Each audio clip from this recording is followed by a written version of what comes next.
Hello, hello, hello. We've come. This is it. We've come to the end. It's the very last Better Call Saul review. I held it off from yesterday because I thought I'd give everyone a chance to see it. And this is it. It's been like 13 years of Breaking Bad and Better Call Saul, and we come to the end of the journey, and it kind of played out as I expected. That's it.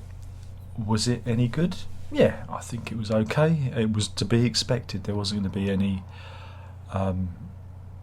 great revelation. There wasn't going to be any great escape. As I'd said in the previous review, there was only a few options left. He was either going to escape, but I didn't think that was going to happen. He was going to die in a hail of bullets. Didn't think that was going to happen because I already did that with Walter White. The escape, again, already done by Jesse. So someone would have to do the rap.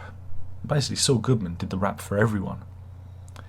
That's what you're looking at. It's redemption. That's his redemption arc. But it's more complicated than that because it's Saul Goodman, Jimmy McGill, Gene Takovich. It's complicated.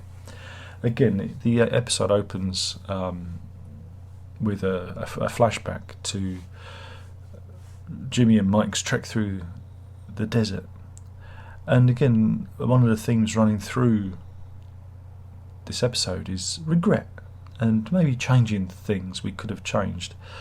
This is echoed with the conversation between Jimmy and Mike, and Mike's not impressed with him because Jimmy just appears to be obsessed with money.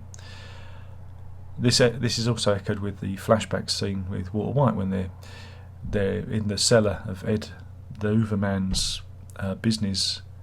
They talk about regret there. And Walter declares, "You've always been like this,"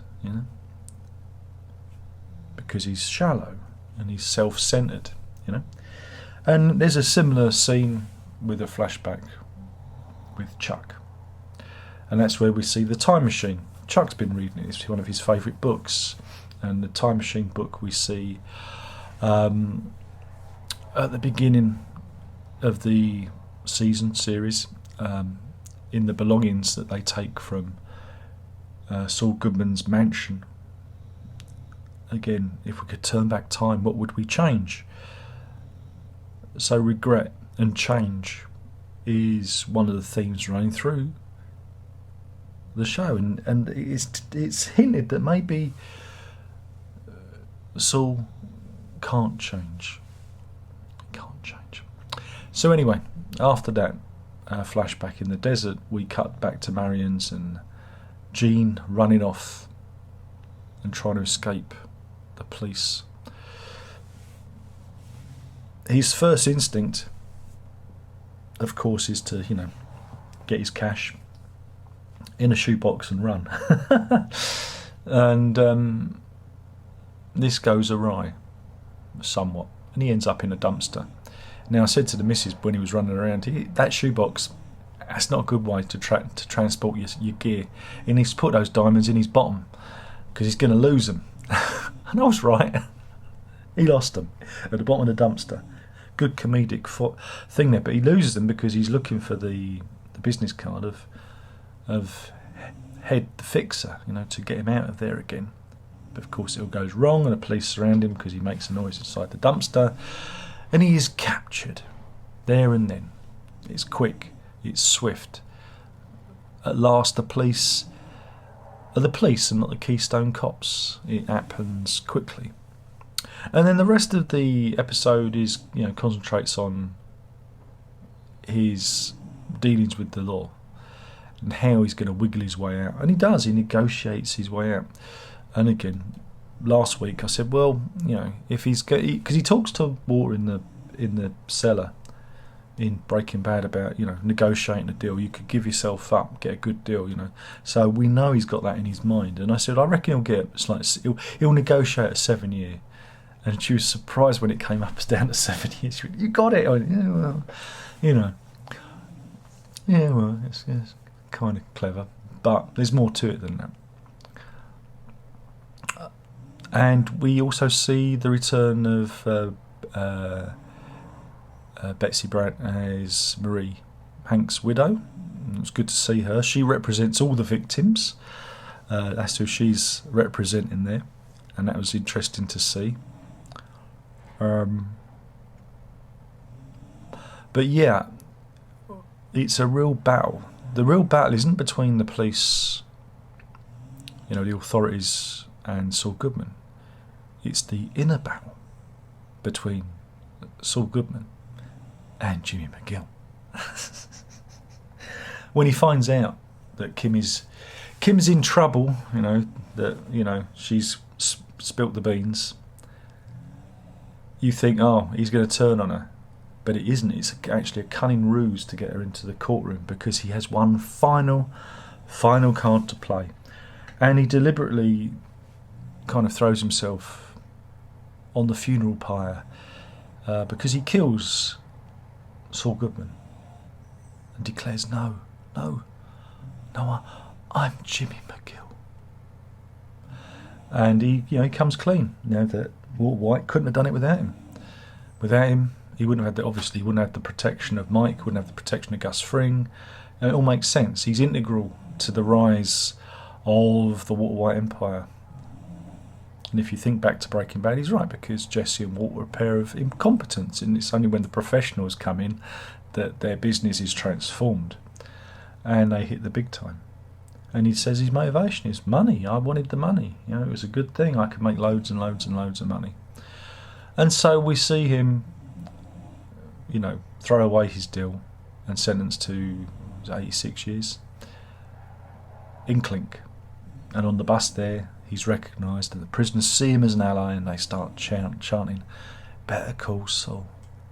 And he works in the kitchen, and you think, he's going to be all right. He's going to be all right.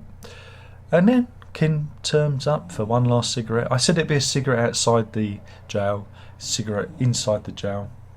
Whether or not it's still a love story, whether or not she'll ever go back to visit him again, we'll never know.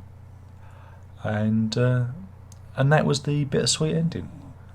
He redeemed himself. He wasn't the heartless monster. He was when he does the monologue about him being the victim in front of Marie Schrader. So yeah, he really shows his colours when he portrays himself as the victim in front of Hank's widow.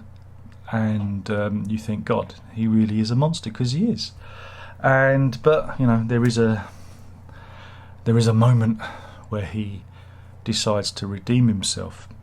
Again, I think the ending's okay. I think it's fine. I think it's what was going to happen.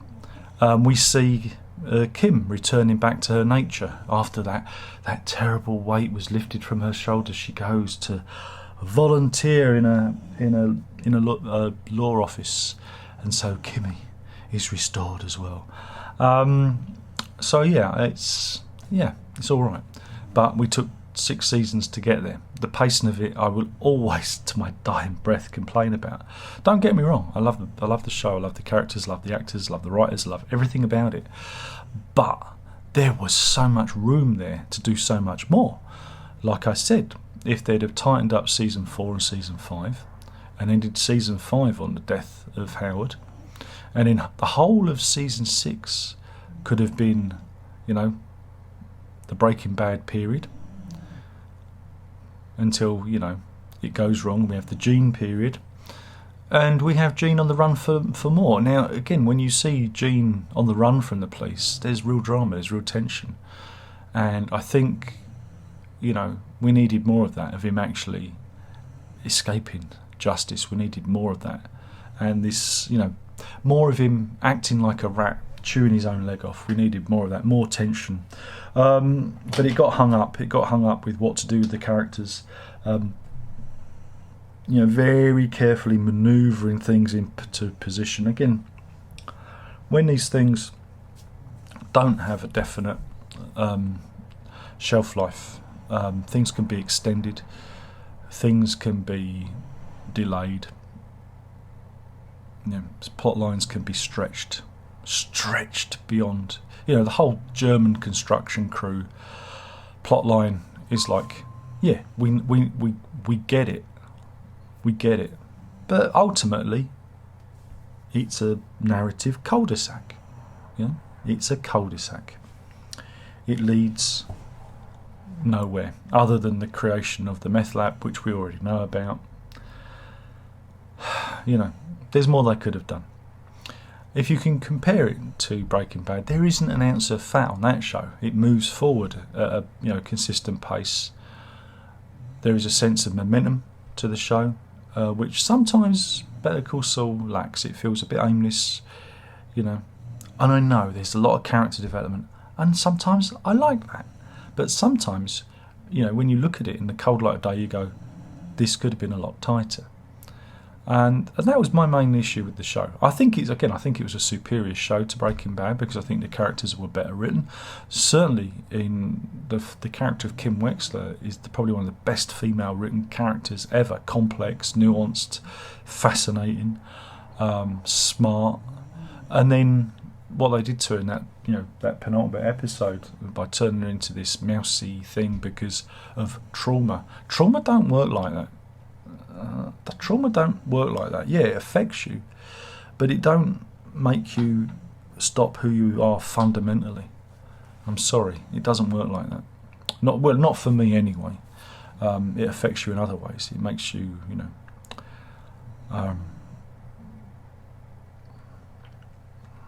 But anyway, that's my problem. It's not your problem. But other than that, yeah, it was, it was good. I like the characters. I like the actors. Howard's departure was probably the most shocking thing on TV, which, again, we knew he was leaving. We knew that he was going to be exiting, but that was brutal, and he didn't deserve it. And that was some of the good storytelling. The people that didn't necessarily, deserve it. The only way Nacho could win was by taking control of the situation in the most brutal fashion. So yeah, I still think it's a better show than Breaking Bad in terms of character development. Again, Walter White, I never liked. Always, was cheering for Jesse. So when there was episodes when Jesse weren't around, it was a bit of a hard thing for me to get on with. But it's amazing when the prequel to a show could not only be an equal but almost overshadow it, because these guys, they became so good at what they did. All of them became so good, and it was a good team. They put together such a great cast. They really did, and created such unique characters. And yeah, it's kind of sad that they've gone, but everything has a beginning, a middle, and an end. Some things have bigger middles. Compared to Breaking Bad, Better Call Saul has a really big middle. But there we go. That's the finale. And I did record a little thing for them because the producers asked for you to record a thank you, and they dropped a little video the other day on the social media where they cut together all the people's clips. I didn't use mine, but I'm hoping that they might use it one day. Let me see in case they don't, I'll see if I can. I've got to get into the scene. So yeah, my contribution to that social media campaign. I'm trying to remember it, trying to get into the zone. It goes something like this. Again, scene. Got to get my actor's face. It goes something like this. I'm going to get them laughing. When the Christmas Club money went missing and it was found resting in my bank account, I thought the judge was going to throw the book at me. But Saul Goodman, he got me through. Thanks, Saul Goodman. It was along those lines. But I never used it because it was crap. A lot of references there. Anyway, so that's it. That's the final one. I will never be doing this again. Hooray! Everyone cheers. Not anyone's watching it. This one's for Luke. And yeah, so for one last time, you better call Saul.